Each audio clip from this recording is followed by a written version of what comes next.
கோடையில் வாய்ப்புண் அதிகமாக வருவது ஏன்? காரணங்களும் தடுக்கும் வழிகளும்.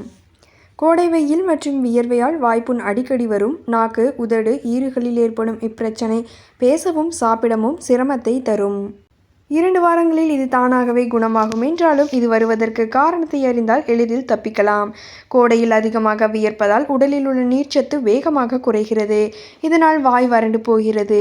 உமிழ்நீர் குறையும் போது வாயின் உள்பகுதி எளிதில் பாதிப்படைந்து புண்கள் உருவாகின்றன.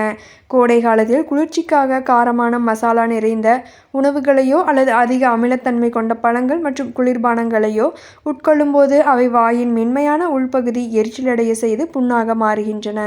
உடலுக்கு தேவையான இரும்புச்சத்து மற்றும் விட்டமின் B12 போன்ற சத்துக்கள் குறையும் போது வாய்ப்புண் அடிக்கடி தோன்றும். வெயில் காலத்தில் சரியான உணவை எடுத்துக்கொள்ளாமல் தவிர்ப்பதும் இது ஒரு காரணமாகும். வேகமாக பல் துலக்கும் போது ஈறுகளில் படும் காயம் அல்லது தற்செயலாக கன்னத்தின் உள்பகுதியை கடித்துக் கொள்வது போன்றவற்றால் ஏற்படும் புண்கள் கோடை வெப்பத்தால் இன்னும் தீவிரமடையக்கூடும்.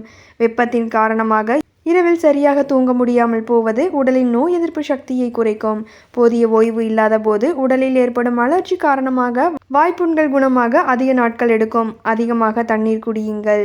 தினசரி குறைந்தது 3 முதல் 4 லிட்டர் தண்ணீர் குடிப்பதை வழக்கமாக்கிக் கொள்ளுங்கள். இது வாயை எப்போதும் ஈரப்பதத்துடன் வைத்திருக்க உதவும். நீர்ச்சத்து மிகுந்த இளநீர், மோர் போன்றவற்றை அருந்தலாம். சீரான உணவு முறை. காரமான, புளிப்பான மற்றும் எண்ணெயில் பொரித்த உணவுகளை தவிர்ப்பது நல்லது.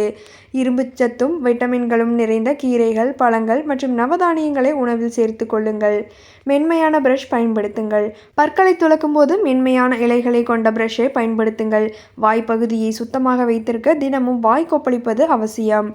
நன்றாக தூங்குங்கள். உடல் தன்னைத்தானே குணப்படுத்திக் கொள்ள தடையற்ற தூக்கம் அவசியம். எனவே தினமும் 7 முதல் 8 மணி நேரம் நிம்மதியாக தூங்க முயற்சி செய்யுங்கள்.